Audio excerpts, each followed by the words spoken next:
Hi friends, welcome to study Econ. இன்றைக்கி நம்ம என்ன பார்க்க போகிறோம் அப்படின்னு பார்த்தீங்கன்னா, அசட்ஸ் அண்ட் லைபிலிட்டிஸோட கண்டினியூவேஷன். இங்கே வந்து நம்ம என்ன பார்க்க போகிறோம் அப்படின்னா கேபிட்டல். ஓகே, கேபிட்டல் அப்படின்னா என்னென்னா, ஒரு லேமன் டேர்ம்ஸில் என்ன சொல்லலாம் அப்படின்னா, நீங்கள் ஒரு பிஸ்னஸ் ஸ்டார்ட் பண்ணுறீங்க அப்படின்னா முதலீடு அப்படின்னு சொல்லி நம்ம போடுவோம் இல்லையா.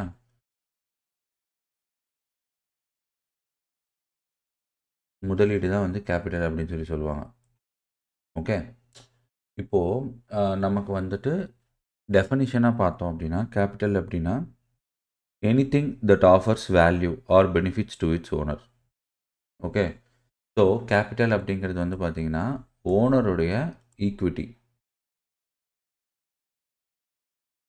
If someone is starting a business of rupees 5 lakhs, 5 லட்ச ரூபா போட்டு நான் ஆரம்பிச்சிருக்கேன் சார் அப்படின்னு வந்தாங்கன்னா அதான் கேபிட்டல்.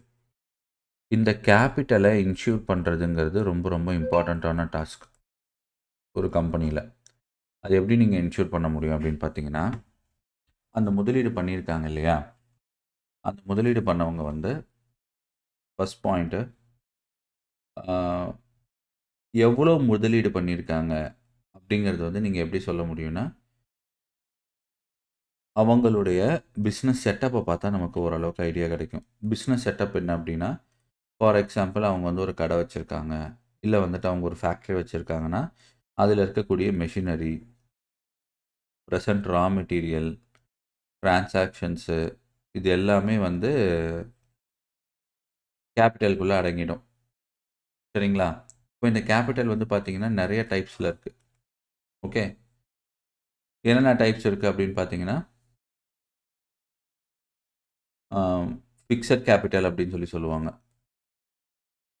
ஃபிக்ஸட் கேபிட்டல் அப்படின்னா என்னங்க, இது வந்து லாங் டேர்மாக இருக்கும். For example building. ஸோ இதெல்லாம் வந்து ஃபிக்ஸட் கேபிட்டலில் இருக்கும். அதே மாதிரி ஒரு மெஷினரி, இந்த மெஷினரி வந்து அவர் சொந்த காசை போட்டு வாங்கியிருக்காரு அப்படின்னா அதெல்லாம் ஃபிக்ஸட் கேபிட்டல். ஓகேங்களா? ஸோ நம்ம அடுத்தது வந்து பேலன்ஸ் ஷீட் ஈக்குவேஷன் அப்படின்னு பார்க்கும்போது, your assets is equal to capital plus liability. இதுதான் நான் அடிக்கடி சொல்கிறது. இதுதான் பேலன்ஸ் ஷீட் ஈக்குவேஷன் அப்படின்னு சொல்லி சொல்லுவாங்க.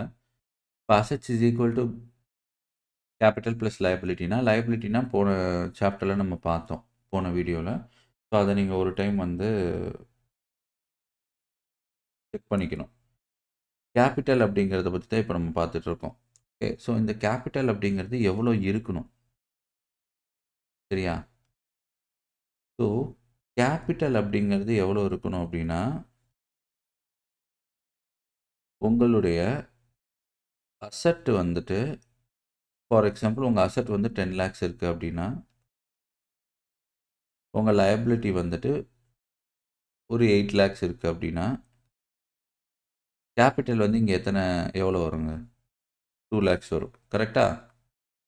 அப்படின்னா என்ன அர்த்தம்னா, இது வந்து ஓனர்ஸ் ஈக்விட்டி நான் சொல்லிட்டேன். Owner equity. ஓகே, இது வந்து அதர் லயபிலிட்டினா எல்லாத்தையும் சேர்த்தது. சரிங்களா?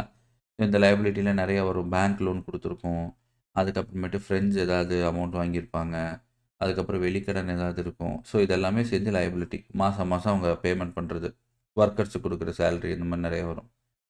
ஸோ பேசிக்காக இந்த பிரேக்கப் நம்ம பார்த்தோம்னா, அசட் வந்துட்டு 10 லட்சம் இருக்குன்னா, அதில் கேபிட்டல் எத்தனை பர்சன்டேஜ் இருக்குது பாருங்கள், 20% இருக்குது.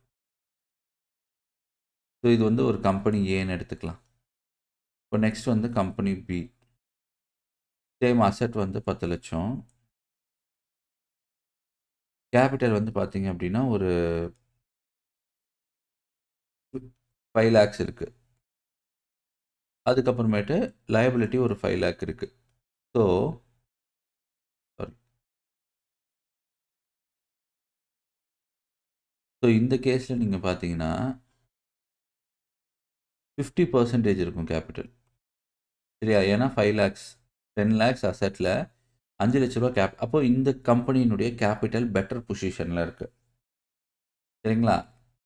இப்போது இந்த 2 கேஸில் வந்து எது நமக்கு சூட்டபிளான கம்பெனின்னு பார்த்தீங்கன்னா, பீன்றது ஒரு நல்ல கம்பெனி. ஏன்னா அவனுடைய கேபிட்டல் ஸ்ட்ரக்சர் நல்லாயிருக்கு. ஸோ சீக்கிரமாக என்ன ஆக மாட்டான், பேங்க்ரப்ட் ஆக மாட்டான். ஆனால் இந்த கம்பெனியில் வந்து பார்த்தீங்கன்னா, கேபிட்டல் வந்து எப்படி இருக்குன்னா, கொஞ்சம் கம்மியாக இருக்குது இது 2 கம்பேர் பண்ணும்போது. ஸோ இதில் வந்துட்டு அவன் ஃபெயிலியர் ஆகிறதுக்கான சான்சஸ் இருக்குது. ஓகே,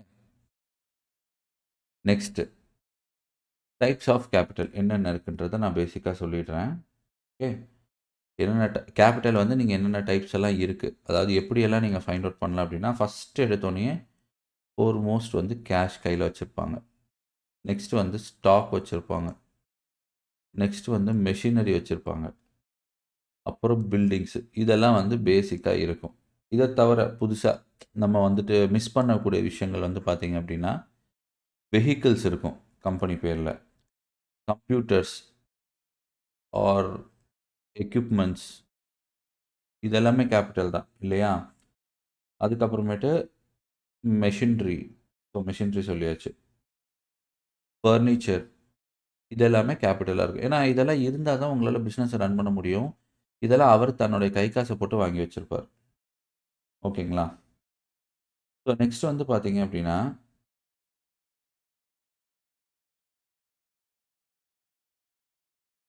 ஒரு பிஸ்னஸ்க்கு எசென்ஷியலான ஒரு ஐட்டம் என்ன அப்படின்னு பார்த்தீங்கன்னா, அது கேபிட்டல் தான். மற்றதெல்லாம் அடுத்தது தான். ஸோ இந்த கேபிட்டலில் வந்து நீங்கள் எவ்வளோக்கு எவ்வளோ இம்பார்ட்டன்ஸ் கொடுத்து அதை பார்க்குறீங்களோ, அவ்வளோக்கு அவ்வளோ இந்த பிஸ்னஸ் வந்து ஈஸியாக உங்களுக்கு பேங்க்ரப்ட் ஆகாமல் இருக்கும். ஸோ கேபிட்டலை ஐடென்டிஃபை பண்ணுறது தான் விஷயம். சரிங்களா? இப்போது கேபிட்டலுடைய ஆக்சுவல் டெஃபினிஷன் என்ன அப்படிங்கிறத பார்த்துருவோம்.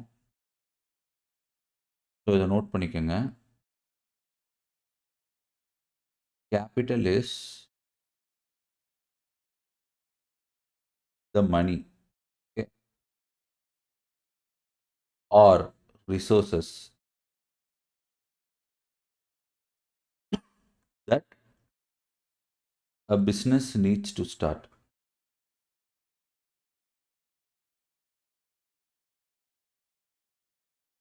comma, run, comma, grow. சரிங்களா? ஸோ ஒரு கேபிட்டல் இருந்தால் மட்டும்தான் ஒரு பிஸ்னஸை நீங்கள் ஸ்டார்ட்டே பண்ண முடியும். அதுதான் ஸ்டார்டிங் பாயிண்ட். ஸோ கேபிட்டல் அப்படிங்கிறது வெரி வெரி இம்பார்ட்டன்ட். அந்த கேபிட்டல் யார் யார் தராங்க, எங்கேருந்து தராங்க? சில இடத்துல கவர்மெண்ட் சப்சிடி கேபிட்டலில் கொடுப்பாங்க. ஸோ அது எல்லாமே நீங்கள் ஐடென்டிஃபை பண்ணி வச்சுக்கணும். ஓகேங்களா? ஸோ இப்போது நமக்கு அசெட்ஸ் அண்ட் லைபிலிட்டினா என்னன்னு தெரிஞ்சிருச்சு. கேபிட்டல்னா என்னன்னு தெரிஞ்சிருச்சு. ஸோ சரியா? ஸோ நம்மளுடைய balance sheet equation as usual asset is equal to capital plus liability. So what is capital here? Your asset minus liability is your capital. இப்போது இந்த இடத்துல நம்ம ஒரு கேஸ் ஸ்டடி பார்க்கலாம். நான் ஆல்ரெடி சொல்லியிருப்பேன், asset should be greater than liability. Okay, what if liability is greater than asset அப்படின்னா என்ன அர்த்தம்னா, உங்களுடைய லைபிலிட்டி வந்து அசெட்டை விட அதிகமாக இருக்குன்னா என்ன ஆகுன்றதை நான் இப்போ காமிக்கிறேன். ஸோ அசெட் வந்து 10 ரூபான்னு வச்சுக்கோங்க, லைபிலிட்டி வந்து 5 ரூபான்னு வச்சுக்கோங்க. ஸோ உங்கள் கேபிட்டல் ஃபார்முலா அப்ளை பண்ணிங்கன்னா அசெட் மைனஸ் லைபிலிட்டின்னு சொன்னேன். So 10 minus 5 is equal to 5. So capital இருக்குது. ஓகே, இப்போது இதே இதில் அசெட் வந்து 10 ரூபா, லைபிலிட்டி வந்துட்டு 15 ரூபான்னு வச்சுக்கோங்க, இல்லை 18 ரூபான்னு வச்சுக்கோங்க. ஓகே, ஸோ நீங்கள் ஈக்குவேஷன் போடும்போது அசெட் மைனஸ் லைபிலிட்டி பார்க்கும்போது asset is your 10 minus liability is 18 which is equal to minus 8. Okay, ஏன் மைனஸ் வருது? அவருடைய கேபிட்டல் போக, கேபிட்டல் எல்லாம் காலி ஆகிட்டு, கேபிட்டலே கிடையாது அங்கே, அது போக அவர் மைனஸ் 8 ருபீஸ் வந்துட்டு லைபிலிட்டியில் வச்சுருக்காரு. ஸோ கேபிட்டல் அங்கே நெகட்டிவில் இருக்குது, விச் மீன்ஸ் தட் அந்த கம்பெனி ஆல்ரெடி வந்து ஃபெயிலியர் மாடல் ஆயிடுச்சு. அதனால தான் proper identification of capital is very very important and proper identification of their assets and liabilities are important. Sir assets and liability எப்படி sir நமக்கு தெரியும்? ஓகே. அசெட்ஸ் அண்ட் லைபிலிட்டி எப்படி நமக்கு தெரியும்னா, இது வந்து ஜென்ரலி கஸ்டமர் டிக்ளரேஷன்.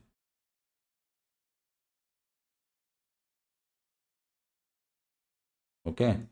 ஸோ இந்த customer டிக்ளரேஷனை பொறுத்தவரையிலும் நமக்கு அசெட்ஸ் அண்ட் லைபிலிட்டி தெரிஞ்சிடும். பட் அவங்க ஒழுங்காக டிக்ளேர் பண்ணுறாங்களான்னு நமக்கு தெரியாது. ஸோ அதை நீங்கள் வந்து பேக் செக் பண்ணணும் அப்படின்னா, நமக்கு இப்போதைக்கு இருக்கிற ஒரே ஆப்ஷன் வந்துட்டு பார்த்தீங்கன்னா, ஸ்டேட்மெண்ட் ஆஃப் அக்கவுண்ட்ஸ். எப்போவுமே ஒரு கம்பெனி இல்லை ஒரு பிஸ்னஸ் வந்துட்டு பேங்க் அக்கௌண்ட்டை கரெக்டாக ப்ராப்பர் பண்ணுறாங்க அப்படின்னா, ப்ராப்பராக மெயின்டைன் பண்ணுறாங்கன்னா, you can analyse the balance sheet and you can go for the advance side loans கொடுக்குறதுல போகலாம். மேக்ஸிமம் கம்பெனிஸ் வந்து கேஷில் தான் டீல் பண்ணுறாங்க அப்படின்னா, அவங்களோட savings account, gold loan account இது எல்லாத்தையுமே நீங்கள் செக் பண்ணிக்கணும். ஓகே. ஏன்னா கேஷ் டீலிங்கில் பண்ணுறது வந்து உங்களால் ஃபைண்ட் அவுட் பண்ண முடியாது. ஓகே. அதனால் இந்த இடத்துல உங்களுக்கு ரிஸ்க் அசோசியேட் ஆகிருக்கு. சரிங்களா? பட் இன்கேஸ் ஸ்டேட்மெண்ட் ஆஃப் அக்கௌண்ட்டில் அவங்க எல்லாத்தையுமே ரூட் பண்ணுறாங்க அப்படின்னா, அந்த இடத்துல உங்களுக்கு அக்கௌண்ட்ஸ் கிடையாது. அண்ட் ஆக்சுவலி இப்போ எல்லாமே பேங்க் அக்கௌண்ட்டுக்கு வந்துருச்சு. ஏன்னா நம்ம மேக்ஸிமம் யூபிஐ டிரான்சாக்ஷன் தான் யூஸ் பண்ணுறோம். எல்லாருமே பார்த்தீங்கன்னா, இப்போது பணம் கட்டுறது, பணம் எடுக்கிறது எல்லாமே யூபிஐ, ஏடிஎம் கார்டில் மட்டும்தான். ஸோ கேஷில் வந்துட்டு பார்த்தீங்க அப்படின்னா, மேக்ஸிமம் டிரான்சாக்ஷன் குறைஞ்சிருச்சு. அதனால் கண்டிப்பாக ஏதாவது ஒரு பேங்க் அக்கௌண்ட் ஸ்டேட்மெண்ட்டில் அவங்களுக்கு வந்துட்டு 50% அண்ட் அபோவ் வந்து டிரான்சாக்ஷன் நடந்துகிட்ருக்கும். சரிங்களா? ஸோ அந்த அக்கௌண்ட்டை நீங்கள் கம்பல்சரி செக் பண்ணிக்கணும். ஓகேங்களா? ஸோ இதுதான் வந்துட்டு கேபிட்டலோட important finding of capital in an account. Okay. So thank you for வாட்சிங் திஸ் வீடியோ. அண்ட் நெக்ஸ்ட் வீடியோவில் வந்து நம்ம பேலன்ஸ் ஷீட்டில் மற்றதெல்லாம் பார்ப்போம். அட் த சேம் டைம் ஏதாவது நடுவில் கேஸ் ஸ்டடி வரும்போது அதையும் நம்ம டிஸ்கஸ் பண்ண ஆரம்பிச்சிடும். ஓகேவா ஃப்ரெண்ட்ஸ்? தேங்க்யூ ஃபார் வாட்சிங் திஸ் வீடியோ.